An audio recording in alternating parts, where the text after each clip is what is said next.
Ayan, bagay na bagay sa'yo. Napakaganda mo. Tingnan mong sarili mo sa salamin. Sasayangin mo ba ang gandang yan? Pakinabangan natin. Alam mo ba dati, ito ang bumuhay sa akin. Mag-isa ko lang kasing binuhay ang sarili ko dahil wala naman akong maaasahan sa mga magulang ko. Sandali po, ang sabi po ni nanay, susunduin niyo ako para maging isang... Wala akong pakialam kung ano na pag-usapan niyo mag-ina. Nagbayad ako ng malaking halaga, kaya obligasyon mo na punan ang pangangailangan ko ngayon. Napakaganda mo. Wag, pakiusap! Bitawan niyo po ako! Huwag niyo pong gawin sa akin to! Tumahimik ka! Huwag kang sisigaw at huwag kang papalag kung gusto mo pa makauwi ng buhay. Taon 2016. Maynila. Bahagya ng mataas ang sikat ng araw at pabugso-bugso naman ang hanging habagat, dahilan para magliparan ang mga dahon na pilit namang winawalis ng dalawang babaeng kapitbahay ni Lola Rosa. Hawak ang walis tingting, dahan-dahang naglakad ang mga yon papalapit sa harap ng tarangkahan ng matanda.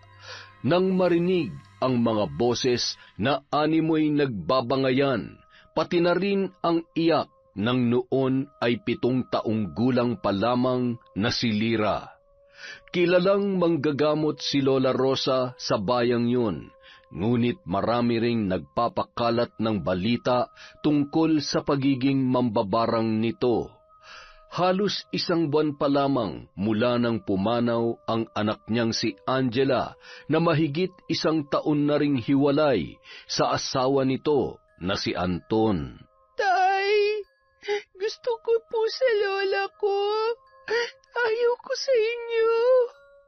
Anak, makinig ka sa akin. Ako ang tatay mo. Bibigyan kita ng maayos na buhay sa Maynila. Bibilhan kita ng mga laruan, masasarap na pagkain, at higit sa lahat, doon ay makakapag-aral ka. Hindi ba't yun ang gusto mo? Ano ka ba? Akin na yung mga gamit ng apo ko. Wala kang karapatan na kunin siya sa akin. Hindi mo ba nakikita? Ayaw sumama sa iyo ng bata.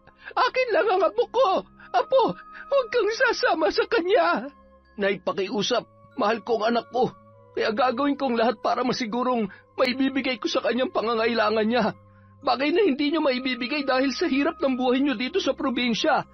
Hindi dahil naghihirap ako ay pinababayaan ko na ang batang yan.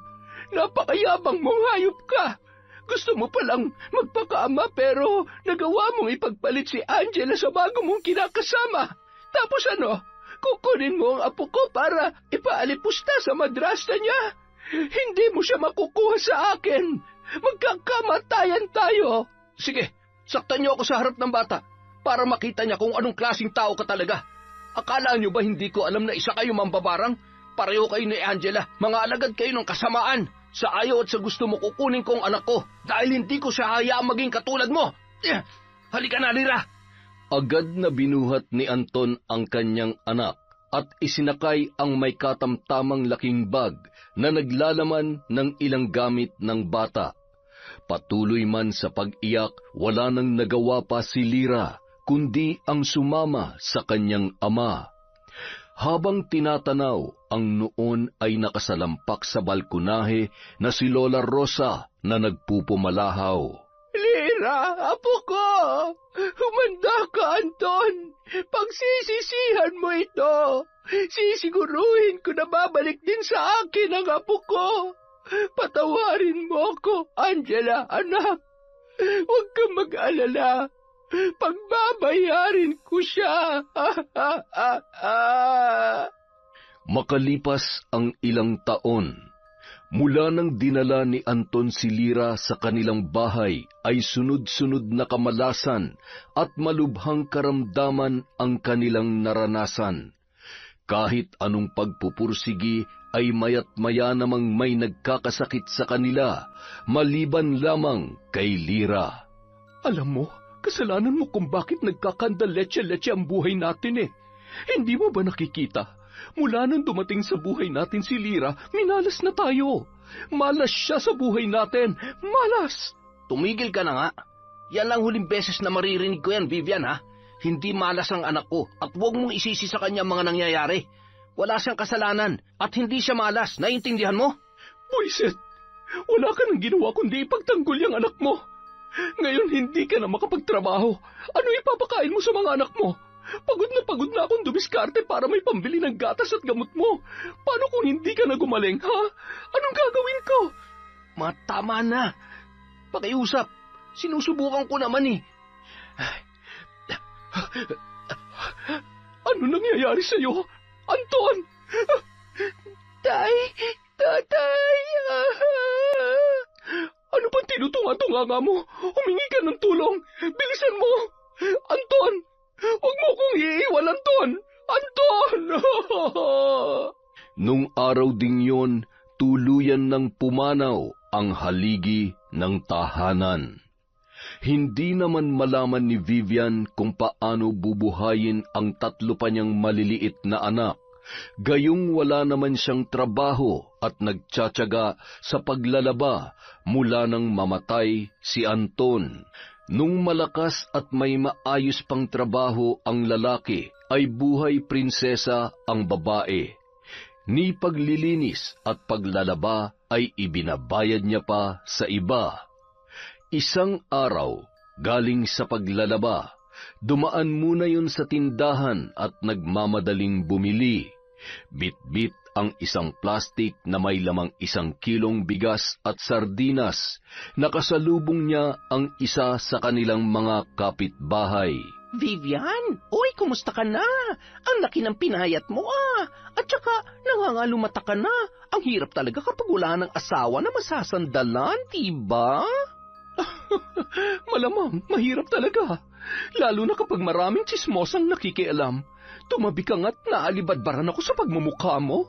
Ang init naman ng ulo. Tse, yan ang napapala ng kaartehan mo. Ayan, losyang ka na ngayon. Kawawang Vivian, mukhang babalik sa paggiling sa bar para may makain lang. Kung sa bagay, doon naman talaga siya napulot ni Anton noon. Hay, ang boring naman. Makapunta nga muna kay Marisol. Nilingon pa ni Vivian ang babae, sabay umiling-iling bago tuluyang pumasok sa loob ng kanilang bahay. Nadatnan naman niyang naglilinis si Lira ng kusina habang natutulog ang kanyang mga anak. Nay, nandyan na po pala kayo? Buti naman at naisipan mo maglinis ng bahay. Bukas ay maaga ulit akong aalis. Bantayan mo na maigi ang mga kapatid mo. Naiintindihan mo ba? Nay, higit 1 linggo na po kasi akong hindi nakakapasok. Pwede po bang... Papasok? Nagpapatawa ka ba? Sino magbabantay sa mga kapatid mo? Kakain ba tayo kung hindi ako maglalaba? Alam mo, hindi ka talaga nag-iisip. Ang bobo mo. Baka nakakalimutan mo na wala nang tatay Anton mo. Kaya lahat ng naiwan niyang responsibilidad sa pamamahay na ito ay sasaluhin natin. Sa ayaw at sa gusto mo, tutulungan mo ko. Kaya huwag ka na mangarap na makakaapak ka pa sa paaralan. Buisit! Ay! Hindi na napigilan ni Lira ang pagtulo ng kanyang luha nung mga oras na yon. Maliban sa natatakot siya dahil alam niya na mas lalong pag-iinitan siya ng kanyang madrasta. Ilang sandali lamang, bigla naman may dumating na lalaki para iabot ang bil nila sa kuryente. Ay, pambihirang buhay to. Wala nang makain, puro bayarin pa. Kung pwede lang bumalik sa dati kong trabaho, ginawa ko na. Kaya lang, sino pang tatanggap sa katawan kong to pagkatapos kong umiri ng 3 sanggol? Teka, alam ko na. Sandali. Tama. Bakit nga ba hindi ko pakinabangan si Lira para may silbi naman siya dito sa bahay na ito? Sa wakas, matatapos na rin ang problema ko. Lira? Nay, ano po yon? May iutos po ba kayo sa akin? Lumapit ka nga dito. Napakaganda ng katawan niya. Siguradong pag-aagawan to ng mga lalaki. Tumalikod ka nga. Nay, bakit po? Wala naman. May naisip lang akong paraan para makatulong ka sa akin. At saka, kung gusto mo talaga mag-aral, kailangan natin mag-ipon, hindi ba? At saka, kawawa naman ang mga kapatid mo kung ako naman ang magkakasakit. Gusto mo ba yon? Kahit ano po gagawin ko para lamang po matulungan ko kayo at saka gusto ko po talaga makapagtapos ng pag-aaral. Nangako po ako kay tatay na magtatapos ako. Madali lang naman kapag may sapat na tayong pera. Lira, ikaw ang mag-aahon sa pamilya natin sa kahirapan. Magtiwala ka lang kay nanay.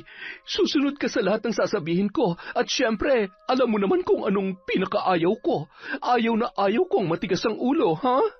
Tumango-tango na lamang ang dalaga at sumunod sa kanyang madrasta sa kwarto nito.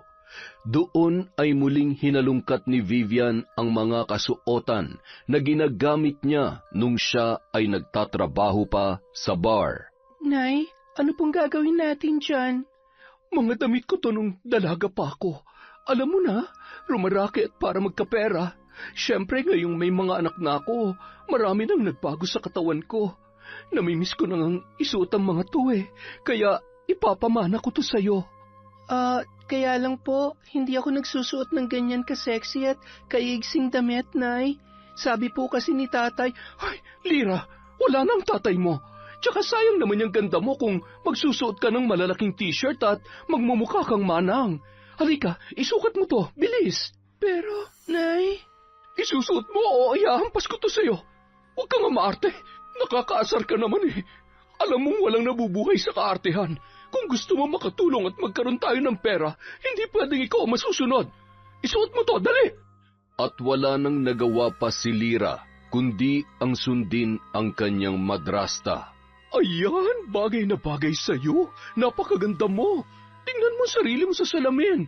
Sasayangin mo bang gandang yan? Pakinabangan natin. Alam mo ba dati, ito ang bumuhay sa akin. Mag-isa ko lang kasing binuhay ang sarili ko dahil wala naman akong maaasahan sa mga magulang ko. Anong klaseng trabaho po ba yan, Nay? Bakit kailangan ganito po ang suot ko? Siyempre, gagawin kitang modelo. Tapos, kapag nagustuhan ka ng mga customer, may kapalit yun na malaking halaga ng pera. Sinasabi ko sa iyo, Lira, kapag nagkataon hindi na tayo mamumroblema sa pera.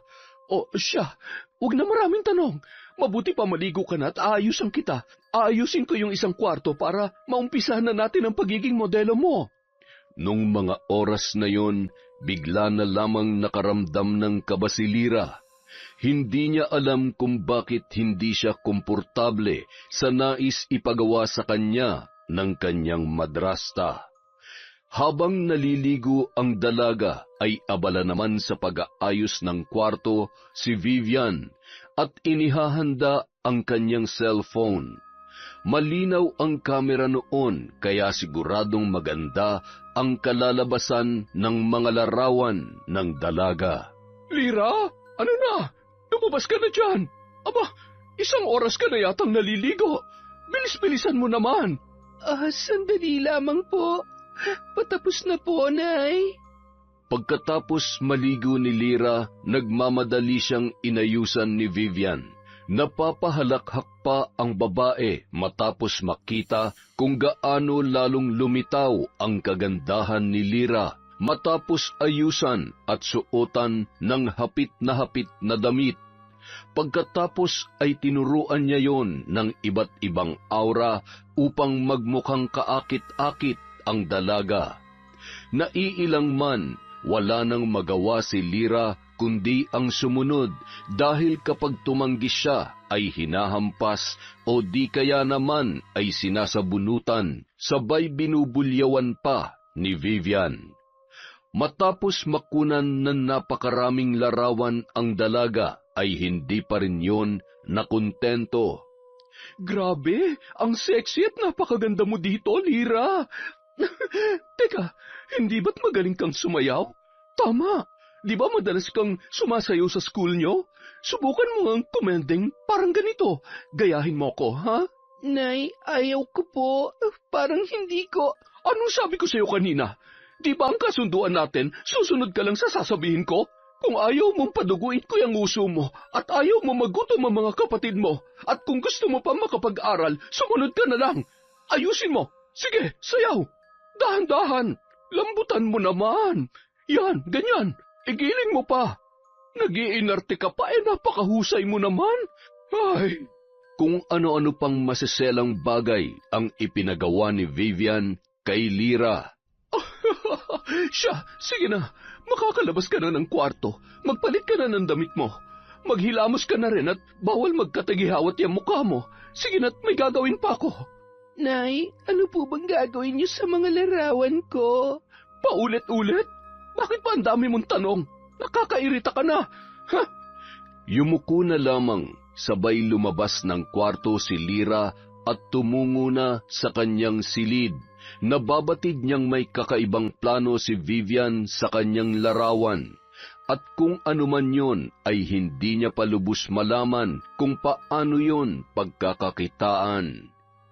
Samantala, masayang-masaya naman ang kanyang madrasta na gumawa ng social media account at nakikipag-usap online na natitiyak niyang magiging customer. Ang ilan sa mga yon ay dati niyang customer sa bar na minsan niyang pinagtrabahuhan. Nang sumunod na araw, habang natutulog si Vivian ay tunog ng tunog ang kanyang cellphone. Sakto namang pumasok sa kwarto si Lyra, kaya naman dala ng kuryosidad, kinuha at pinakialaman niya ang nilalaman ng mga mensahe. Nanginginig ang kamay, nanlaki ang mga mata, sabay na paluha nang makita ang kanyang mga larawan at video na pinagnanasaan ng mga kausap ng kanyang ina. Kapalit noon ay malaking halaga ng pera at ang ilan sa mga yon ay naghahangad na makuha ang pagkababae ng dalaga.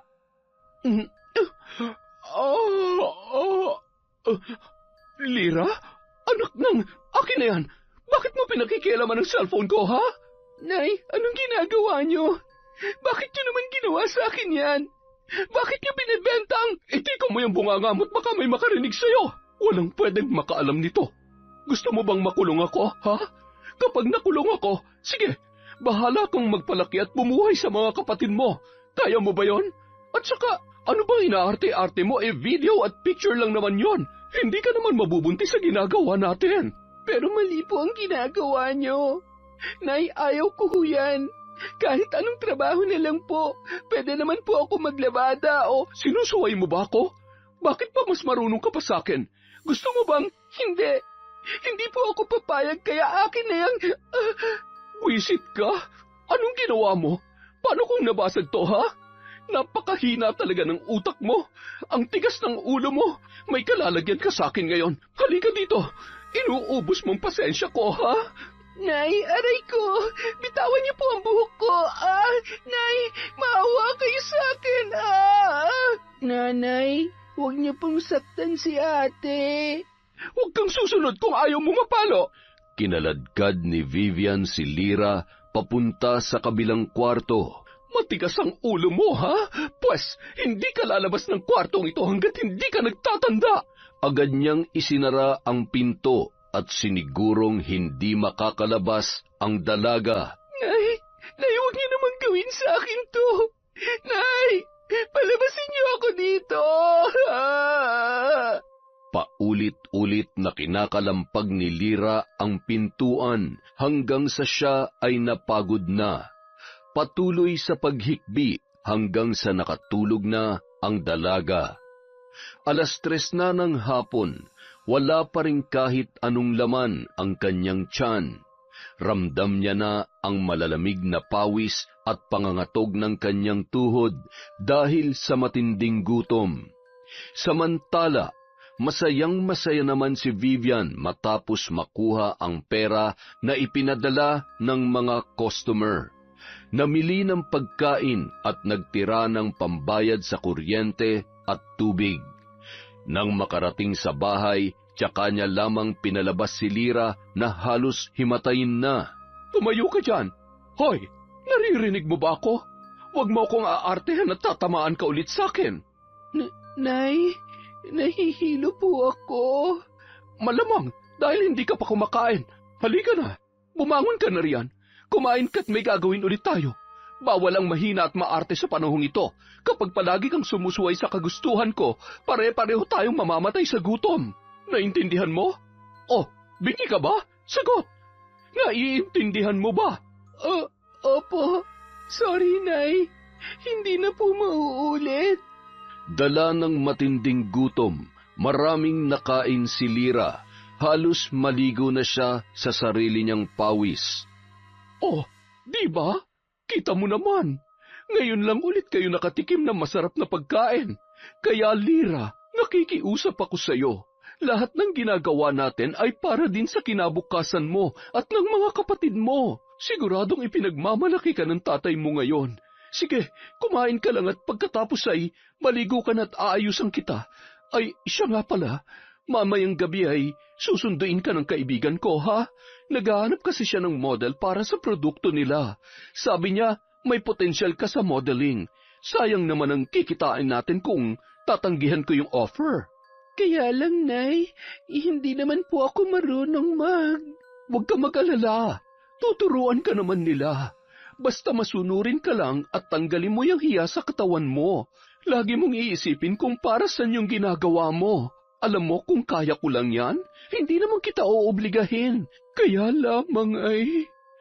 Maluha-luha pa si Vivian na animoy nagpapaawa sa dalaga. Yumakap na lamang si Lyra sa kanyang madrasta at napahagulhol. Pasensya na po, Nanay. Natatakot lang po kasi ako. Wala kang dapat ikatakot. Alam mo, ang totoong nakakatakot ay yung maputulan tayo ng kuryente, ng tubig, at higit sa lahat ay yung wala na tayong makain. At saka, sabi mo nga, gusto mong bumalik sa pag-aaral, di ba? Hindi imposible yon, basta susunod ka lang sa mga sinasabi ni Nanay. Nang araw ding iyon, muli siyang inayusan, binihisan at kinunan ng iba't ibang larawan. Hindi na umangal pa ang dalaga sa kung anumang pinapagawa sa kanya dahil nasisiguro niya na masasaktan lamang siya ng itinuturing niyang ina. Ayan, o di ba? Kung hindi ka sumusuway kay Nanay, edi hindi tayo mag-aaway at lalong hindi ka masasaktan. Huwag ka mag-alala, kapag kumita na tayo ng malaking halaga, aabutan kita para ikaw mismong mag-iipon para sa pag-aaral mo, ha? Napakaganda mo, anak! Konting tiis lang. Kapag nakaipon na ako, aalis ako dito. Hindi ko hahayaang babuyin mo ang katawan ko para lamang sa pera. Babalik ako kay Lola at hindi mo na ako masasaktan pa. Ngumiti na lamang si Lyra sa harap ng kanyang madrasta na animoy sumasang-ayon sa sinabi noon, pagkatapos ay tumalikod at agad na tumungo sa kanyang kwarto. Lyra, magpahinga ka na. Mamayang 7:00 ay susunduin ka rito. Ihahanda ko lang ang damit na isusuot mo, ha? Bigla na namang nakaramdam ng kaba ang dalaga. Alam niya na nagsisinungaling ang babae, ngunit hindi niya alam kung ano ang dapat niyang gawin. Napaupo na lamang siya sa katre, sabay huminga ng malalim. Diyos ko, tulungan niyo po ako. Tatay, Lola. Pagsapit ng gabi, magmadali ka na. Bakit naman kasi natulog ka pa? Isuot mo to. Masyado po yatang maiksi yan at... Hindi bagay na bagay kaya sa'yo. O ayan, kitang-kitang kaseksihan mo. Siyempre kailangan ay mapahanga mo sila. Ganda ng mukha at katawan ng puhunan sa pagmomodelo. At siyempre, kailangan mabango ka. Ay, sandali lang. Tumatawag na siya. Sandali lang, anak, ha? Hello? Opo, yes po. Opo, nakaredy na siya. Okay po, see you. Sino po yun, Nay? Parating na siya. Parating na yung susundo sa'yo. Malaking pera to, anak. Kaya galingan mo, ha?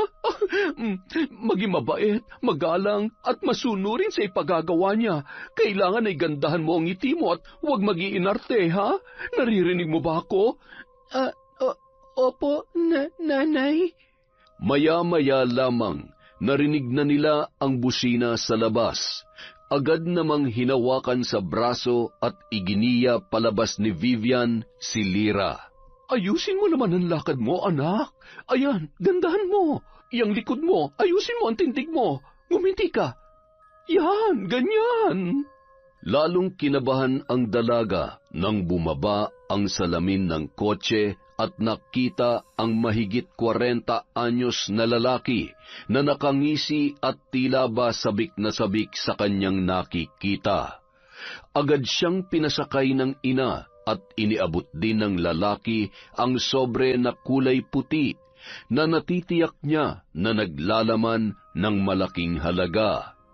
Napapalunuklaway na lamang ang dalaga sa sobrang kaba. Ramdam niya ang panlalamig ng kanyang buong katawan at bahagyang pangangatog ng kanyang tuhod.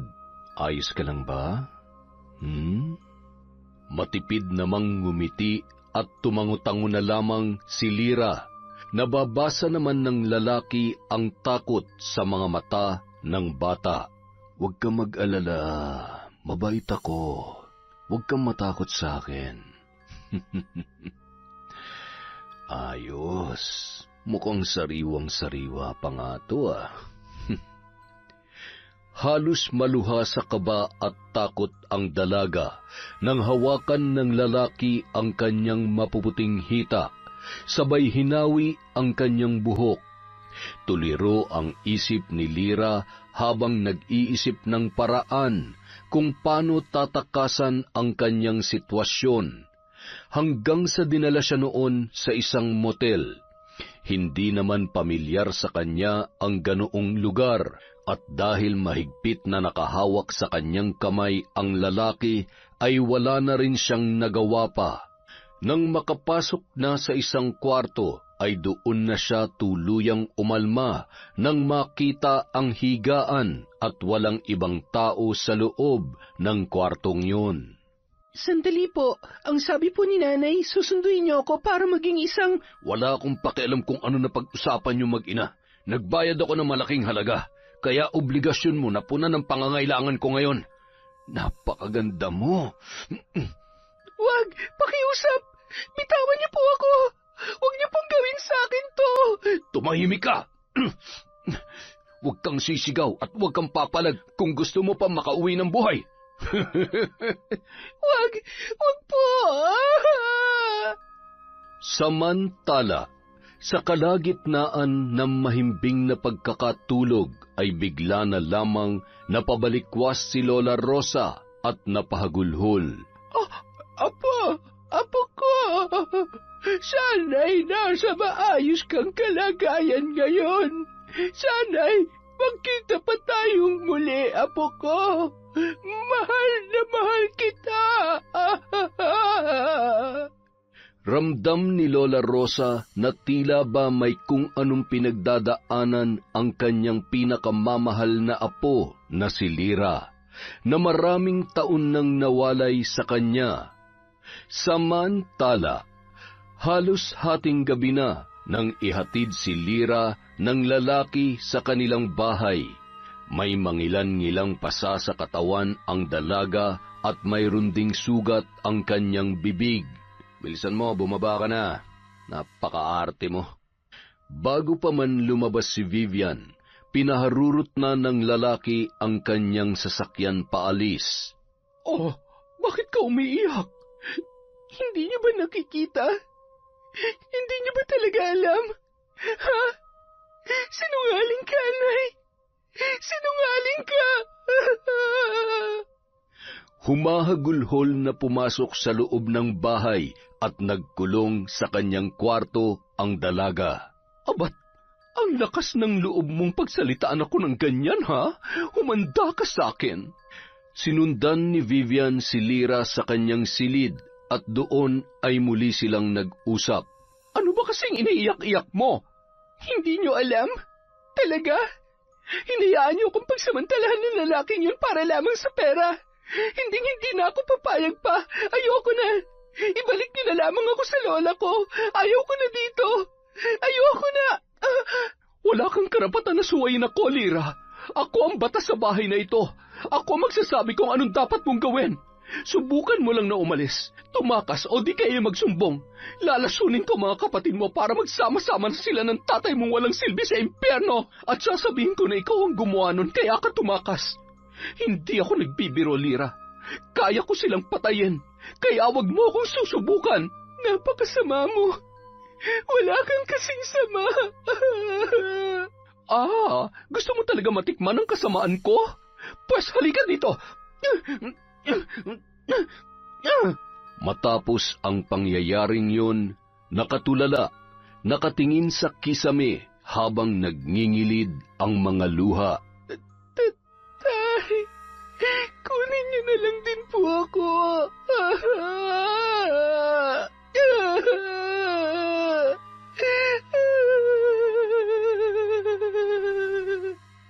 Ikinulong siya sa sarili niyang kwarto, ginugutom at binubugbog. Paulit-ulit na tinatakot hanggang sa muli yung napapayag ng kanyang madrasta. Lumipas ang mga buwan at tuluyan ng nakasanayan ni Lyra ang mga bagay na pinapagawa sa kanya, hanggang sa kinalimutan niya na ang ikabubuti ng kanyang sarili. Ginawa niya yon para isalba ang 3 niyang kapatid, 1 lalaki at 2 babae. Kailangan niyang magtiis sa pambababoy ng iba't ibang lalaki na sumusundo sa kanya sa tuwing sumasapit ang dilim. Iniisip niya kasi na kapag sumuway siya ay hindi niya mapuprotektahan ang kanyang mga kapatid sa kanilang nanay. Lalo na ang 2 babae na posibleng maging katulad din niya pagdating ng panahon. Hanggang sa ang nasa isip na lamang niya noon ay ang kumita at makaipon ng pera na magagamit niya para tuluyang makatakas sa abusado niyang madrasta kasama ang kanyang mga kapatid. Isang araw, 1 lalaki ang noon ay lumapit sa kanya habang siya ay nakatayo sa harap ng kanilang tarangkahan. Hawak niya ang sigarilyo na noon ay nagsisilbi niyang paraan para malibang ang kanyang magulong isipan. Inagaw ni Jake ang sigarilyo, sabay inapakan yun. Isa siyang pulis, nangungupahan sa katabing apartment na malapit sa bahay nila Lyra. Ano ba? Bakit pa nakikialam ka sa buhay na may buhay? Napakabastos mo naman. Ay, ilang taon ka na ba, ha? Kung makahit-hit ka ng sigarilyo, akala mo... Uulitin ko lang, ha? Wala kang pakialam. Ang sungit mo naman. Hindi ka dapat naninigarilyo. Masama yan sa katawan. Hindi ako nagtatanong. At saka, ano naman ngayon? Wala rin namang kwentang buhay ko. Sigarilyo na nga lang ang... May pinagdadaanan ka ba? Pwede mo namang sabihin. Makikinig ako. Ano naman ang mapapala ko kung sasabihin ko sa'yo? Hay, akala mo ganun lang kadali? Sige na, iwanan mo na ako dito at hindi ako nakikipag-usap sa... Lyra, nasaan ka ba? Lintik na ito. Nagawa pa yatang makipagharutan sa labas. Agad namang pumasok sa tarangkahan ang dalaga at inirapan pa ang binata. Napakamot ulo naman yun at nilapitan ng isang babae. Sir, nililigawan niyo po ba si Lyra? Naku, Pogi, marami pa namang iba dyan. Maghanap-hanap ka na lang ng iba at baka magkasakit ka pa. Ho? Ano pong ibig niyong sabihin? Alam mo kasi, marami nang nakakapansin na may milagrong ginagawa yang si Lyra at ang kanyang madrasta. Ang hula namin ay binubugaw ang sarili niyang anak para magkapera. Alam mo kasi yang si Vivian, dati ang pokpok. Nang mamatay ang asawa niya, syempre, hindi na alam kung paano bubuhayin ang mga anak niya. Kaya ayan, pinagkakakitaan ng dalagang anak ni Anton sa una niyang asawa. Kawawang bata. Maganda pa naman sana. Hay! Ale, sigurado ho ba kayo dyan sa sinasabi ninyo? Hindi ho biro yan. Kaya niyo po bang tumistigo kung sakaling... Ay, sir, sandali lang po ha. Naiwan ko palang nakabukas ang gripo sa banyo. Naku, baka bumaha sa bahay namin. Maiwan na kita. Ay, kung sakali man, mukhang kailangan niya nga ang tulong. Bahala na, Kailangan ko lang mapatunayan na tama ang sinasabi ng Ali kanina. Isang gabi, isang kotse ang pumarada sa tapat ng tarangkahan ni na Vivian. Nagmamadaling lumabas yun habang nag-aayos pa si Lyra ng kanyang sarili. Kitang-kita ni Jake na noon ay nagmamasid mula sa di kalayuan na inabot ni Aling Vivian ang sobre na naglalaman ng pera. Nakunan niya yon ng larawan na magagamit niyang ebidensya laban sa babae. Ilang sandali pa, nakita niyang sasakay na sa sasakyan si Lyra na noon ay nakakuyom ang kamao at sabay na pabuntong hininga na animoy kinakabahan. Masayang-masaya naman si Vivian na sinisilip ang laman ng sobre. Sinundan ni Jake ang sasakyan na yon, sakay ng kanyang motorsiklo. Bigla namang tumigil ang sasakyan sa isang alanganing lugar. Ano ba? Anong ginagawa mo? Anak ng putya naman ang laki ng binayad ko sa nanay mo tapos aartehan mo lang ako? Para malaman mo kahit anong gawin ko sa iyo ngayon, wala kang karapatang magreklamo. Alam mo kung bakit? Dahil akin ka. Bayad kita kaya gagawin ko kung anong gusto ko. Bitawan mo ako! Hayop ka! Agad na dinampot ni Jake ang isang malaking bato na ginamit niya para basagin ang salamin ng kotse at buksan ang pinto noon. Hinila niya ang lalaki, sabay binugbog yon hanggang sa nawalan yon ng malay. Patuloy sa paghagulgol at hindi makakilos sa loob ng sasakyan ang dalaga, hanggang sa hinila ni Jake ang kamay noon at iginiya palabas ng kotse, sabay pinaangkas sa kanyang motorsiklo. Kailangan mo munang sumama sa akin. Huwag ka mag-alala, hindi ako masamang tao. Pulis ako't nasisiguro ko na matutulungan kita sa problema mo. Wala kang dapat ikatakot. Dinala siya ng lalaki sa bahay ng lolo nito. Doon ay seryoso silang nakapag-usap tungkol sa mga nangyari at pinagdaraanan ni Lyra sa kanyang madrasta at mga lalaking customer nito. Kailangan kong iligtas sa mga kapatid ko. Sasaktan sila ni nanay. Hindi niya gagawin yun. Posibleng tinatakot ka lang niya. Maraming beses niya nang nasaktan ang mga kapatid ko, kaya alam ko na marami pa siyang kayang gawin.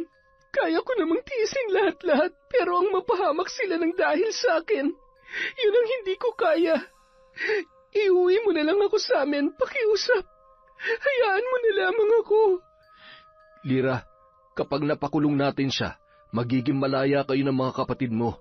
Isa pa, 21 taong gulang ka pa lang. Hanggang nasa tama ka, wala kang dapat ikatakot. Kailangan niyang pagbayaran ng ginawa niya sa'yo. Kapag itinama mo na ang mali niyang ginagawa, mas maililigtas mo ang mga kapatid mo at ang sarili mo. Kapag may nangyaring masama sa'yo, kapag napatay ka ng kung sino mang masamang loob, paano ng mga kapatid mo? Paano mo sila ililigtas kung ikaw mismo mawawala? Natatakot ako. Mahigpit na yumakap ang dalaga sa binata na noon ay marahang hinahaplos ang kanyang buhok. Huwag ka mag-alala, tutulungan kita. Bibigyan natin ng hustisya ang mga nangyari sa'yo. Huwag mong hayaang tuluyang masira ang buhay mo dahil sa madrasta mo. Nang gabi ring yun, magkasamang umuwi sina Jake at Lyra. Nakapag-report na rin sila sa pulisya at naghihintay na lamang ng tamang pagkakataon para maaresto si Vivian. Malayo-layo pa ay bumaba na si Lyra at naglakad patungo sa kanilang tarangkahan. Kinakabahan namang kumatok at maya-maya ay pinagbuksan na siya ni Vivian. Oh, bakit ang aga mo naman yatang umuwi? Hindi ka hinatid? Hay, nag-inarte ka na naman ba? Alam mo sa ginagawa mo, mauubusan tayo ng customer. Pambihira naman, Lyra, oo. Makisama ka naman. Paano pa sila uulit kung sa una pa lamang ay... Nay, ginawa ko naman po ang lahat. Masaya naman po siya kanina. May importante lang po akong lakad, kaya ayun. Siguraduhin mo lamang, ha? Ay, siya nga pala. Sa susunod na kita bibigyan ng pera dahil may mga gamit akong bibilhin dito sa bahay. Wala ka namang pinagkakagastusan. Kaya, sige na, matulog ka na. Kinabukasan, bandang 6:00 ng gabi, isang lalaki ang nag-aamok at sumisigaw sa labas ng kanilang bahay. Dumiretso yun sa loob at may ilan namang mga tao na nakiusisa. Nakahanda na rin ang ilang pulisya na nagmamasid sa nasabing lugar. Ibalik niyo sa akin ang pera ko! Ibalik? Bakit? At ano nangyari dyan sa mukha mo? Dahil sa lintik mong anak na saksakan ng arte, hindi na mahalaga kung sino ang pakialamero na bumugbog sa akin kahapon.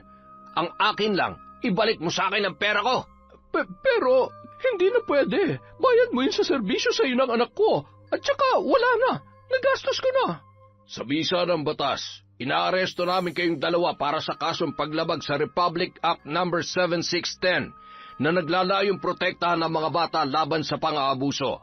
Ginang, may ebidensya kaming nagpapakitang binubugaw niyo ang sarili ninyong anak at kayo naman, Ginoo, ay naaktuhang nakikipagtransaksyon sa iligal na gawain laban sa isang babae. May karapatan kayo manahimik. Ano mang sasabihin ninyo ay maaaring gamitin laban sa inyo sa korte. Hindi totoo yan. Lira, anong ibig sabihin nito? Hindi nyo ako pwedeng hulihin. Hindi nyo ba nakikita? Ako ang naggancho ng malaking halaga ng babaeng ito. Hindi nyo ako pwedeng ikulong. May pamilya at mga anak ako. Ay, tarantado. May anak at asawa na gagawa mo pang... Pusasan nyo na yan. Aray, bitiwan niyo ako. Hindi niyo ako mahuhuli ng buhay. Habulin nyo yan at huwag niyong hayaang makatakas. Jake, hindi pwede makatakas si nanay. Siguradong babalikan niya ako. Babalikan niya kami ng mga kapatid ko. Huwag ka matakot. Pasasaan ba't mahuhuli din siya? Tutulungan namin kayo. Sa ngayon ay dadalhin muna namin kayo sa DSWD Residential Facilities. Doon siguradong mapoprotektahan kayo. Maraming salamat sa lahat ng tulong mo, Jake. Tatanuin ko tong malaking utang na loob. Walang anuman. Basta ipangako mo sa akin na sa susunod na magkita ulit tayo, maayos na ang buhay mo. Magbagong buhay ka para sa mga kapatid mo. Habang nasa kustudya ng DSWD, nabigyan ang magkakapatid ng pagkakataon na makapag-aral. Dumaan din sa counseling si Lira, gayon din ang mga bata na naguguluhan sa mga pangyayari at biglang pagkawalay sa kanila ng kanilang ina. Paminsan-minsan dinadalaw si Lira ni Jake kasama ang abogadong may hawak ng kaso laban sa kanilang ina. Makalipas ang ilang linggo, hindi pa rin nahuhuli ang babae, lalo na't wala namang nakakaalam kung saang probinsya yon nagmula.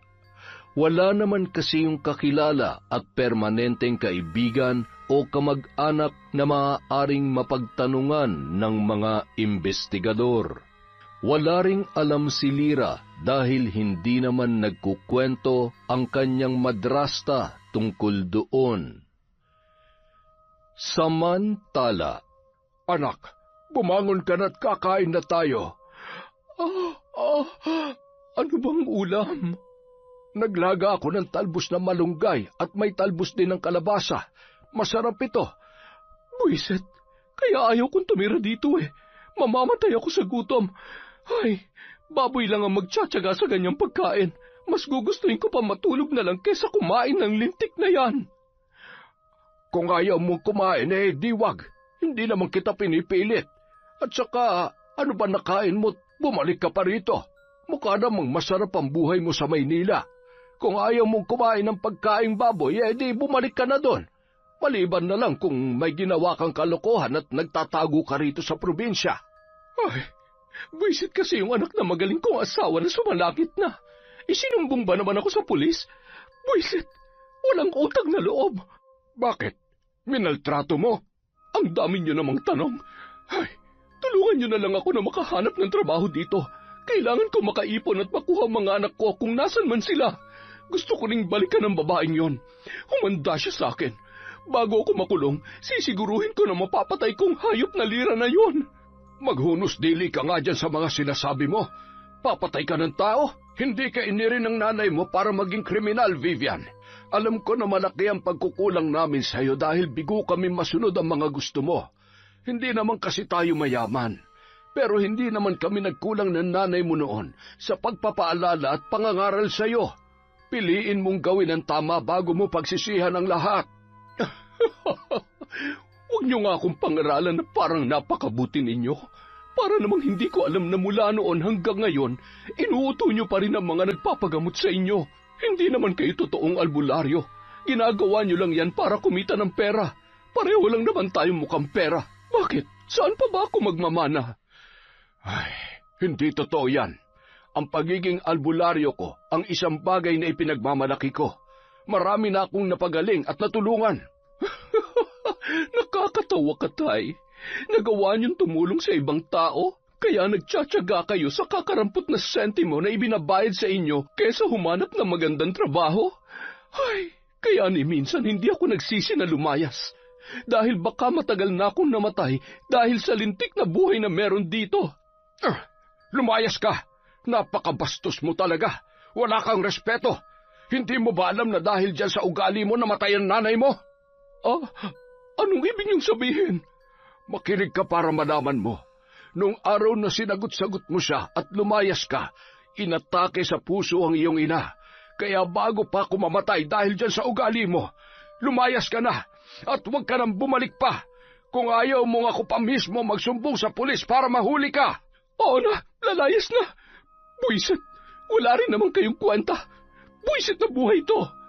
Padabog na lumabas ng bahay at lalo lamang uminit ang ulo noon nang makita ang mga nakikiusisa sa labas ng tarangkahan ng lumang bahay ng kanyang ama. Kayo, mga tsismosa kayong lahat, mga wala rin kayong kwenta. Ang papangit nyo, buisit kayong lahat. Naglakad na lamang nang naglakad si Vivian na hindi alam kung saan ang patutunguhan. Bahala na. Pasasaan ba't makakahanap din ako ng paraan? Kailangan ko makagawa ng paraan para magkapera at makabalik na Maynila. Hahanapin ko si Lira at hindi ako titigil hanggat hindi ko nasisira ang buhay niya. Humanda ka sa akin! Humanda ka! Makalipas ang 5 taon, nakapagtapos na ng vocational course si Lira sa tulong ng DSWD. Nagdesisyon siyang bumalik na sa kanyang lola dahil matagal niya nang pinapangarap na makasama ulit yon. Umaasa siya na buhay pa ang kanyang lola Rosa at muli silang magkakasama. Ang desisyon naman na yon ang dahilan kung bakit pansamantala siyang magpapaalam sa kanyang mga kapatid. Huwag na kayong umiyak. Kapag maayos ng lahat, babalikan kayo ni ate. Maghahanap ako ng mas maayos na trabaho at sisiguruhin ko na kaya ko na kayong buhayin at suportahan ang pag-aaral ninyo. Kailangan ko lang makita muna ang Lola Rosa ko. Basta, pangako, kahit anong mangyari, babalikan ko kayo. Mahal na mahal kayo ni ate, ha? Mag-iingat ka, ate. Hihintayin ka namin, ha? Ramdam ni Lira ang pagbigat ng kanyang dibdib at pilit na pinipigilan ang pagdaloy ng kanyang luha habang naglalakad palabas ng gate ng lugar na naging tahanan niya sa loob ng ilang taon. Nasa labas naman na nakaparada ang motorsiklo ni Jake na noon ay naghihintay sa kanya. Angkas na, nakapagpaalam ka na ba na maayos sa mga kapatid mo? Ay, oo, mamimiss ko sila. Hayaan mo kapag maayos ng lahat, anumang oras, makakasama mo na sila ulit. Tama ka. Salamat sa lahat ng tulong mo, ha? Nakakalungkot lang na hanggang sa ngayon ay malaya pa rin si nanay. Isa pa yun sa ikinakatakot ko eh. Hindi ko alam kung nasaan siya at kung ano ang pinaplano niya. Ay. Napakagaling niya magtago, pero pasasaan ba't darating ang panahon ay mahahanap at pagbabayaran niya mga kasalanan niya. Pansamantalang tumuloy si Lira sa bahay nila Jake. Isang gabi, bago siya umalis ng Maynila, ay tumungo ang dalaga sa bahay nila para bisitahin at kunin ang album na kanyang pagmamay-ari. Kinaumagahan, Maaga naman siyang hinatid ng binata sa terminal pauwi ng probinsya. Sigurado ka bang kaya mong umuwi na mag-isa? Siya nga pala, dalhin mo to. Cellphone? Ayoko nga. Bago at saka sa'yo yan. Bakit mo ibibigay sa akin? Binili ko talaga yan para sa'yo. Para pagdating doon ay tawagan mo ako kaagad. Kung kailangan mo ng tulong o di kaya, balitaan mo ko kung anong ganap doon. At saka, kung pwede sana, bumalik ka agad. Malayo ang Samar kaya siguradong mamimiss mo ako. Ikaw mamimiss ko? Ikaw nga to hindi pa ako umaalis. Pinababalik mo na ako? Siguro, nagkakagusto ka na sa akin. Bakit? Kung sakali man, bawal ba? Hindi ka naman na menor de edad, kaya... Puro kakalukohan. Sige na, babay na. Mag-ingat ka at hintayin mo ako, ha? Babalikan kita. Talaga? Ibig sabihin ba? Che, patola. Ay, huwag ka mag-alala, mamimiss kita. Bye! Ramdam na ramdam ni Lyra ang pamumula ng kanyang pisngi habang nakatitig sa kanya si Jake na kumakaway bago siya tuluyang umakyat ng bus na kanyang sasakyan. Nang sumunod na araw, bandang 3:00 ng hapon, papadaong na sa isang isla ang bangkang sinasakyan ni Lyra. Pinagtitinginan naman siya ng mga kasakay niyang pasahero na animoy naninibago sa kanyang muka. May ilang hindi nakatiis at nagtanong na sa kanya. Masaya naman siyang malaman na buhay at malakas pa ang kanyang Lola Rosa. Samantala, Rosa! Kuhanin mo nga itong mga gulay. Nasaan ka na ba? Sandali. Nariyan na. Ano na naman kasi ang mga dala mo? Sinabi ko naman sa'yo, tumigil ka na sa panliligaw mo. Ako ngay hindi na mag-aasawa. Pambihira ka naman, oo. Ikaw talagang matanda ka. Ito na nga lang ang kasiyahan ko ay pinipigilan mo pa. Kung ayaw mo ng mga to, maigi pa ibigay ko na lamang ito kay Teresita. Baka sakaling, akin na yan. Nagbibiro lang naman ako. Siya, bukas ay magdala ka ulit, ha? May naalala nga pala ako. Alam mo ba, napaniginipan ko yung apo ko, si Lyra. Uuwi daw si Lyra kaya abala ako sa paglilinis. Hanggang ngayon pa naman ay umaasa ka pa rin na babalikan ka pa ng apo mo? Baka nga may mga anak at asawa na yon. Maaari ding limot ka na. 7 taon pa lamang yon nung kinuha ng tatay niya. Hindi ako makakalimutan ng apo ko. Alam ko, nararamdaman ko na babalik siya. Babalikan niya ako at magkakasama kaming muli. Habang nag-uusap ang dalawa, ay bigla silang napalingon sa magandang dalaga na naglalakad papasok sa tarangkahan ni Lola Rosa. Ay, Jesus Mariosep, namamalik ba ako? Si Angela ba yung nakikita ko? Sampalin mo nga ako, Rosa. Sampalin mo ako. Aray, bakit mo naman nilakasan? Muntik na tumalsik itong nag-iisang ngipin na pilit na kumakapit sa gilagid ko. Batukan kita dyan eh. Sabi mo sampalin kita. Sandali nga. Sino ba ito? Bakit kamukha niya si Angela? Magandang hapon po, Lola. Nakikilala niyo pa po ba ako? Hindi. Sino ka nga ba, iha? Pasensya ka na. Maliban sa bulag ng kabila kong mata yung isa'y malabo pa. At saka, hindi ko talaga... Ako po ito, ang apo po ninyo. Si Lyra. Ha? Lyra? Apo ko? Ay, ikaw nga. Sabi ko na nga ba't babalik ka? Babalikan mo ako. Huwag mo na ulit akong iiwan, ha? Mahal na mahal ka ni Lola. Iha, mabuti naman at bumalik ka. Ay, siya nga pala. Ako ang lolo enteng mo. Ang boyfriend ni Lola Rosa mo. Ho? May boyfriend kayo, Lola? Huwag kang maniwala sa sinasabi niyang pangit na yan. Yan ay nag-uulyanin na. Halika, tumuloy ka't marami tayong pag-uusapan. Napagod ka ba sa biyahe? Kumusta? Magkwento ko naman, apo ko. Siya, Rosa, my love, babalik ako bukas, ha? Jesus, Joseph! Sige na, umalis ka na! Ang sweet nyo naman, ho. Ang ganda-ganda naman ng lola ko. Pero ano ho bang nangyari sa mata ninyo? Bakit ho nabulag ang isang mata ninyo, lola? Marahil ay dala na rin ng katandaan. Hayaan mo na yan. Ang mahalaga ay naaaninag pa rin naman kita. Napakaganda mo. Lola, ang tagal ko na pong gustong umuwi. Mula nung namatay si tatay, naging kalbaryo na po ang buhay ko sa Maynila. Ano? Bakit? Ano nangyari? Minaltrato ka ba ng asawa ng tatay mo? Sabihin mo sa akin, Apo, sinasaktan ka ba niya? Hindi niya lang po ako sinaktan.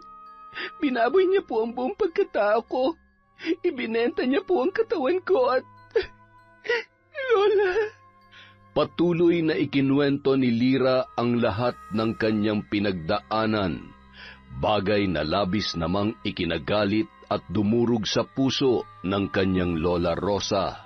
Lahat ay may hangganan, kasamaan man yan o kabutihan. Ang bawat kasalanan ay may katumbas na doble o tripling kabayaran. Maaaring natakbuhan niya ang hustisya, ngunit hindi ang karma. Nang sumapit ang gabi, matapos maghapunan ang maglola ay agad nang inabot ng antok ang dalaga dahil na rin sa matinding pagod sa biyahe. Bago yun ay iniabot niya ang album na naglalaman ng mga larawan kasama ang kanyang ama't ina. Bandang 12:00 ng gabi, nagising si Lyra nang marinig na tila may kung anong bumubulong sa kabilang kwarto. Bumangon yun at napansin na wala pa rin sa higaan ang kanyang Lola Rosa. Ilang segundo munang umupo at nakiramdam bago sinilip ang ginagawa ng kanyang lola sa kabilang silid. Kitang-kita niya ang mga nakatirik na kandila, manikang kulay itim, bungo at iba pang mga gamit na nasa loob ng mga garapon. Bumubulong yun ng mga kakaibang salita habang nakapikit ang mga mata. Hawak ang isang pulang kandila at pinapatakan ang isang bungo. Sa loob noon ay may mga larawan at pangalan ng mga taong kanyang binabarang. Lola, ano pong ginagawa ninyo? Ay, anong ginagawa mo rito, Lyra? Bumalik ka sa kwarto mo at kailangan ko itong tapusin. Bukas ko na lamang ipapaliwanag sa iyong lahat. Sige na. Kinilabutan at nakaramdam ng takot ang dalaga. Naalala niya tuloy ang madalas na sinasabi ng kanyang tatay Anton na masama at isang mambabarang si Lola Rosa. Kinabukasan, maagang nagising si Lyra habang mahimbing na mahimbing pang natutulog ang matandang babae. Tinungo niya ang kanilang kwarto at binuksan ang isang lumang kabinet kung saan nakalagay ang mga kagamitan sa pambabarang. Kinuha niya ang isang bungo at tiningnan ang mga pangalan at larawan na nakapaloob doon. Napahagulgol siya nang makita ang larawan ng kanyang tatay Anton. Nang mga oras na yon ay dahan-dahang lumapit sa kanya si Lola Rosa. Ngayong alam mo na ang totoo. Oo, ako ang dahilan ng pagkamatay ng tatay mo. Patawad, Apo. Hindi ko lang matanggap na pinaglayo niya tayo. Alam mo naman kung gaano kita kamahal. Ipinangako ko sa nanay mo na hindi ko hahayaan na makuha ka ni Anton, pero nabigo ako. Kung galit ka dahil sa nagawa ko, tatanggapin ko. Tatanggapin ko kung kamumuhian mo ako at iiwanan mong muli. Patawad, Apo. Sa halip na magalit ay pinatayo niya ang kanyang lola na noon ay naninikluhod. Hindi ko ho kayo masisisi.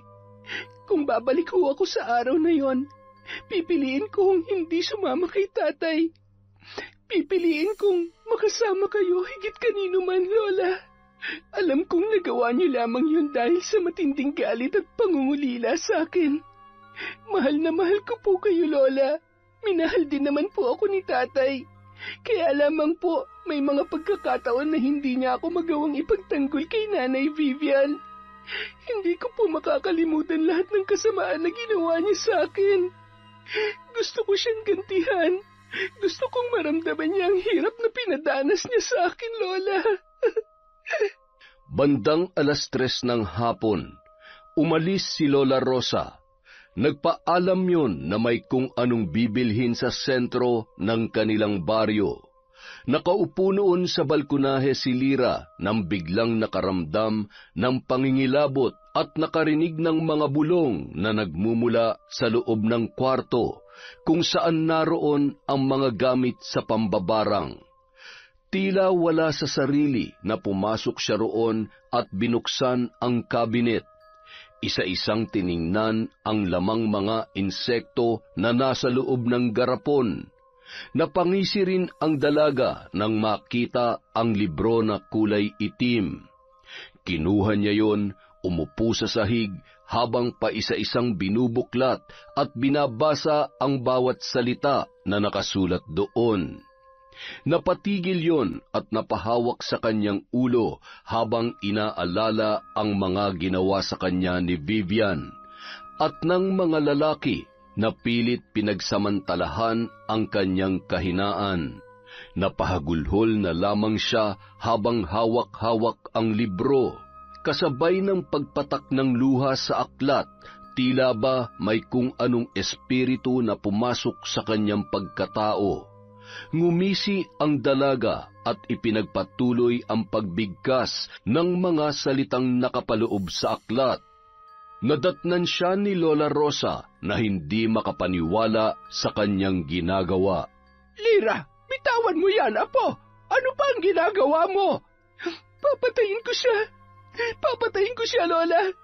Babarangin ko ang babaeng yon. Apo, tumingin ka sa akin. Huminga ka ng malalim at magdasal ka.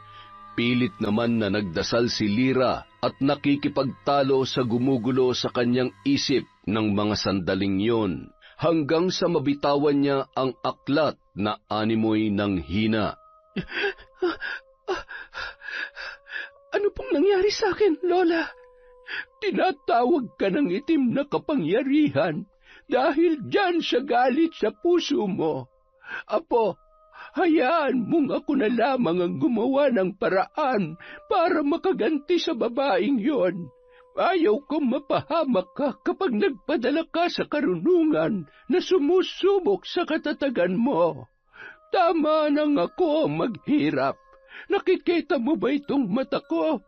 Ito ang bunga dahil sa marami ng taong pinasakitan ko at sa pagpatay ko sa tatay mo. Bagay na ayaw kong mangyari sa iyo. Kung kapalit ng pagkabulag ko ay ang hustisya para sa iyo, hindi ko kailanman pagsisisihan yon, Lira. Pagsapit ng gabi. Sige na, matulog ka na. Ako na ang bahala. Buti naman at may dala kang larawan niya. Siguradong bukas ay mararamdaman niya ang paghihirap at sakit na ipapataw ko sa kanya. Sige na po, huwag mo akong alalahanin. Malakas at kayang-kaya ko ito. Ipaparamdam natin sa Vivian na yon na wala siyang karapatang maging malaya sa lahat ng mga kasalanan niya. Dahil kahit nasan man siya, ay hindi niya matatakasan ang bagsik ng aking kapangyarihan. Sumpang pasakit hanggang kamatayan. Magiging bilanggo siya ng aking itim na kapangyarihan hanggang sa tuluyan na siyang manghina at mamatay. Sinunod na lamang ni Lira ang kahilingan ng kanyang lola, pero ng mga oras na yon ay nakaramdam siya ng pag-asa na magkakaroon ng hustisya ang lahat ng mga nangyari sa kanya.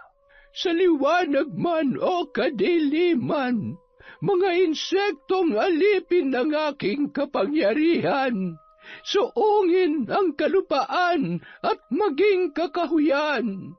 Saan sulok man, hanapin ang babaeng nasa larawan. Dalhin niyo ang bawat sumpang sakit na ibubulong ko sa hangin. Gawin ang inyong tungkulin. Bumalik at ihatid ang magandang balita sa akin. Samantala, Aray, ano ba naman yun? Ano ba nangyayari sa'yo't napakalikot mo namang matulog? Han, may nangangagat nga kasi. Ang sakit-sakit. Tingnan mo nga ang likod ko. Abat, may makapantal nga. Hindi ba't kapapalit lamang ng katulong natin ang sapin itong higaan natin? Oo, baka naman kasi tatanga-tanga at hindi maayos ang pagkakalaban nila kaya nangangati ako. Nakakainis naman eh. Hindi naman siguro. Di sana pareho tayong nangangati ngayon. Bahala ka nga dyan. Doon na lamang ako sa sana matutulog. Han! Ay, hindi ko talaga maunawaan ang timpla nitong si Vivian. Minsan mabait, minsan naman ay parang may sapi at... Ay, siguro wala na naman pera kaya kung ano-ano na naman ang nararamdaman. Bahala ka na nga muna dyan at ako ay... isang matandang mayamang negosyante ang bagong kinakasama ni Vivian. Dahil sa gana at maraming pera ay nakalimutan niya na ang plano niyang balikan ang kanyang mga anak at mapaghigantihan si Lyra. Ano ba nangyayari sa akin? Ang sakit na ng ulo ko sa antok pero hindi naman ako makatulog. Nabuburyong na yata ako sa buhay na to. Ay, kung bumalik kaya ako sa Maynila, siguro naman ay tumigil na sila sa paghahanap sa akin. Mga tanga at inutil. Kamusta na kaya ang Lyra na yon? Nasaan kaya ang mga anak ko? Ay, bahala siya. Total masyado naman siya nagmamagaling. Di palakihin niya mga kapatid niya. Aray! Naninikip ang dibdib ko. Aray! Bigla na lamang siyang nawalan ng malay, ng kapusin, ng hininga, at nanikip ang kanyang dibdib na tila may kung anong matalas na bagay na nakabara sa daluyan ng hangin. Kinaumagahan. Ay, Jesus Mariosep! Han, bakit naman diyan ka sa sahig natulog? Ano ba? Bakit ganyan ang itsura mo? Ano nangyari sa'yo? Namamagaan mo ka at marami kang malalaking butlig na may mga lamang nana. Ano bang sinasabi mo dyan? Nang tingnan ni Vivian ang kanyang sarili sa salamin, nagsisigaw yon. Hindi! Hindi ito maaari! Ano nangyari sa akin? Dalhin mo ako sa ospital! Han, please! Huwag ka nang umiyak. Halika na. Ano ba kasi ang kinain mo? Ngayon lamang ako nakakita ng ganyan sa tanda kong ito. Hindi ko alam. Malay ko ba? Pwede ba dalhin mo na lamang ako sa ospital? Huwag mo namang hayaan na maging ganito ang itsura ko. Ayokong pagtawanan ako ng mga tao. Pagkaalis ni na Vivian at Goryo ay nagtawanan ang dalawa nilang katulong. Nako, mukhang kinarma na si Madam. Sama kasi ng ugali, no? Kung marunong lang ako mambarang, binarang ko na yan. Kung gaano kabait si Sir, ganun naman kademonyita ang Vivian na yan. Walang-wala sa kabaitan ng dating asawa ni Sir. Hay, buti nga sa kanya. Inabot ng maghapon ang asawa, kung ano-ano naman ang ibinigay na gamot ng doktor. Pagka-uwi sa bahay ay lalo lamang lumala ang kanyang kalagayan. Han, bakit hindi ako gumagaling? Baka naman mali yung gamot na ibinigay sa akin. Dugo. Dumudugo ang ilong ko. Ay, Diyos ko, mamamatay na yata ako. Madam, hindi ho siya nangingialam ako pero sa tingin ko ho ay nababarang kayo. Hindi naman po pangkaraniwang sakit yan. At saka, ayan, may mga lamang uod at linta, mga butlig nyo sa katawan. Albularyo ho ang kailangan ninyo, hindi ho doktor. Albularyo? Si tatay. Kailangan ko ang tulong ni tatay. Han, samahan mo naman ako. Si tatay ang makakatulong sa akin para gumaling ako. Samantala. Hay, naku apo. Kung nakikita mo lamang siya ngayon ay siguradong matatawa ka sa itsura ng lintik na Vivian na yon. Anong plano mo ngayong alam na natin kung nasaan siya? Bukas ho ay bibiyahe na tayo papuntang Maynila, Lola. Sasama na ho kayo sa akin. Mas malapit ho yun sa Quezon kung saan siya nagtatago ngayon. Tapos, kapag nakakulong na ho siya, malaya na ho kami ng mga kapatid ko sa kapahamakan. Magtatrabaho ko at kukunin ko sila. Magkakasama na ulit kami. Siyempre, mas masaya dahil kasama ko na rin ho kayo. Siguradong maninibago ako sa Maynila. Pero kung yun ang kagustuhan ng apo ko, ay hindi ako tatanggi. Sasamahan kita, Apo. Hindi ko hahayaang mag-isa kang harapin ang babaeng yon. Kahit na mahina siya at wala naman siyang sapat na lakas para masaktan ka. Pagod na yung lumaban para sa sarili niya. Kaya wala na yung binatbat. Samantala, humihiyaw sa labas ng bahay ni Mang Roldan ang anak niyang si Vivian. Tay, maawa ka sa akin. Kayo lang ang makakatulong sa akin para gumaling ako. Tay, patawarin niyo na ako sa mga sinabi ko sa inyo. Ngayong kailangan mo ang tulong ko, natuto ka ring umamin na mali ka at wala kang respeto. Tingnan mo nga nangyayari sa'yo. Marahil bunga na yan ng kamalditahan mo. Ilang beses ko ba kasing kailangang sabihin na hanggat hindi mo na itutuwid ang pagkakamali mo, hindi ka tatantanan ng anino na mga kasalanang tinakbuhan mo. Kasalanan? Anong kasalanan? Goryo, walahan. Ano ba naman kasing pinagsasasabi niyo, Tay? Pwede ba gamutin niyo na lamang po ako? Hindi ko na po talaga kaya. Asawa mo ang gurang na ito? Mag-aasawa ka na lang ay halos kaidaran ko pa. Naubusan ka na ba ng lalaki? Hindi mo nga masikaso ang mga... Buwisit na bibig mong yan, Tay. Ipapahamak mo talaga ako. Vivian, gumising ka. Ay... Pinagtulungan ng dalawang matandang buhatin si Vivian papasok sa loob ng bahay. Maya-maya, sinimulan ni Mang Roldan ang panggagamot. Tinawas niya muna yon nang malaman kung tama nga ang kanyang hinala. Bahagya namang nakaramdam ng kaginhawahan ang babae. Maya-maya, lumabas si Goryo para magpahangin. Sakto namang nagising ang nakatulog na si Vivian. Vivian, may bumabarang sa'yo. Isang matandang babaeng mambabarang. Hindi ko alam kung anong dahilan at anong matinding galit ang ugat ng kanyang mga sumpa. Masyado siyang malakas. Hindi ko siya kaya. Mas mabuti pang alamin mo at harapin mo kung sino man ang taong naagrabyado mo ng husto. Siguradong may kinalaman siya sa nangyayari sa'yo. Ano? Hahanapin ko ang lira na yon? Magmamakaawa at maninikluhod? Mas gugustuhin ko pa mamatay kesa humingi ng tawad sa kanya. Makalis na nga. Hanggang ngayon kahit pagalingin na lang ang lintik na sakit ko, hindi niyo pa magawa. Talagang malabo na ngang gumaling ka pa, Vivian. Dahil mukhang wala ng lunas ang marahas mong dila at kagaspangan ang ugali mo. Umalis ka na at huwag ka nang babalik dito. Hindi ko maintindihan kung bakit lumaki ka ng walang takot sa Diyos. Sana'y hindi mo pagsisihan ng lahat ng mga ginagawa mo. Sana dumating ang araw na mapagtanto mo ang lahat-lahat. Sabihin niyo na kung anong gusto niyong sabihin. Ayaw niyo akong gamutin. Di wag. Mamatay na ako, mamatay. Han tayo na. Umuwi na tayo. Napakasangsang ng amoy dito.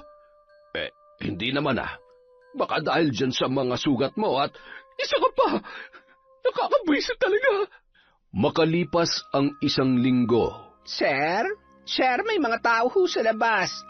May mga pulis. May tatanong lang ho sila. Ayan na po pala. Buwisit talagang katulong to. Tatanga-tanga. Ano ba may paglilingkod ko? May problema ba? Nandito po kami para arestuhin ang babaeng ito. Muli ka naming inaaresto sa mga kasong human trafficking, pamumugaw, at pagtakas sa kustodiya. May karapatan kang manahimik, pero hindi ka na makakatakas sa katotohanan. Han, hindi ko alam ang sinasabi nila. Tulungan mo ako. Huwag mo akong hayaang makulong. Pakiusap. Wala akong kasalanan. Walang kasalanan? Talaga? Hindi mo ba naaalala lahat ng ginawa mo sa akin noon? Kay tagal kong hinintay ang pagkakataong ito. Ngayon mabubulok ka na sa kulungan. Hayop ka talagang babae ka. Wala kang utang na loob. Papatayin kita. Pinabarang mo ako, hindi ba? Tingnan mo ang itsura ko. Kasalanan mo ito. Tandaan mo kapag nakatakas ako, babalikan kita. Papatayin kita. Hindi ko lubos akalain na nagpatuloy ako ng anak ng kasamaan sa pamamahay ko. Sige na, hulihin niyo na yan.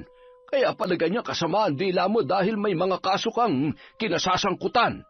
Magdusa ka sa kulungan. Han, mahal mo ko, hindi ba? Tulungan mo ko. Ikaw na lang ang meron ako. Maawa ka. Minsan na akong naging tanga para mapaniwala mo na mabuti kang tao. Ngayon, alam ko na ang totoo. Hindi mo na mabibilog pa ang ulo ko.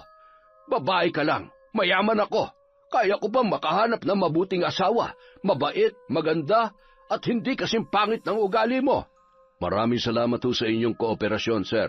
Alis na ho kami. Tara na, mga kasama. Nagsisigaw sa galit at patuloy sa pagpupumiglas si Vivian. Kahit na magwala ka pa dyan, wala ka ng takas. Nang dalhin yon sa kulungan, ay agad namang sinalubong ng kanyang mga kapwa preso. Pinag-initan si Vivian ng mga kasamahan niya sa selda nang malaman ang kanyang kaso. Binugbog, sinipa, tinadyakan at dinuduraan. May mga pagkakataon na hinuhubaran pa yon at pinaglalaruan ng kanyang mga kasama. Doon ay napagtanto niya ang pinagdaanang hirap ni Lira. Ngunit mas nananaig pa rin ang galit at kagustuhan niyang makatakas. Nasa sulok lamang siya at pinandidirihan dahil sa kanyang mga sugat. Manipis rin ang buhok at nagsusugat ang ulo na may parting butas-butas at may mga gumagalaw na insekto. Kailangan kong makatakas dito. Magpapanggap akong baliw. Tama, hindi pwedeng mamatay na lang ako dito nang hindi man lamang nakakaganti. Hay, nalintikan na. Nahangina na nga ang utak. Baliw, ano na naman palabas yan, ha? Sa kabilang banda, Matalino rin talaga ang Vivian na yon. Gusto mong magbaliw-baliwan? Di sige, pagbibigyan kita. Sa bawat paggapang ng mga insektong namamahay sa utak mo, tuluyan kang mababaliw ayon sa kahilingan mo. Ano man ang gawin mo, Vivian, hindi mo na magagawa pang takasan ang totoong hustisyang hinahangad ko para sa aking apo. tuluyan na ngang nabaliw si Vivian at inihiwalay sa isang maliit na selda. Tinataktak ang ulo kung saan may nagliliparang insekto at bangaw. Grabe ang kalagayan ng babaeng yan. Wala na nga dumadalaw na kamag-anak, ganyan pa ang sitwasyon. Nakakaawa na nakakadiri. Mukhang yan nga yata yung tinatawag na barang. Kaya mahirap talagang gumawa ng kalokohan. Katulad niyan, doble ang parusa. Nakakulong na nga, ganyan pa nangyari sa kanya. Shhh! Aray! Nasaan na yun? Psst! Kita mo ang mga anak ko? Yung kutsilyo ko. Hanapin ko si Lira. Papatayin ko siya. Ay, teka. Kinuha niyo ba ang pera ko? Marami akong pera. Ilabas niyo ako dito. Kukunin ko ang pera ko. Mayaman ang asawa ko. Isusumbong ko kayo. Ang papangit ninyo. Mga pangit, mababaho. Ilang sandali lamang, isang babae ang tumayo sa harapan ng selda na kinaroroonan ni Vivian. Ikaw? Tulungan mo ako. Dali na. Pinahihirapan nila ako dito. Tingnan mo. Ang dami kong sugat. Malungkot ako dito. Sige na, tulungan mo ako. Baliw ka ba? Bakit ayaw mo magsalita? Bahala ka dyan. Umalis ka na nga lang. Ikulong niyo yan. Mamang pulis, ikulong niyo yan. Bawal ang maganda dito. Ikulong niyo yan. Baliw! Baliw!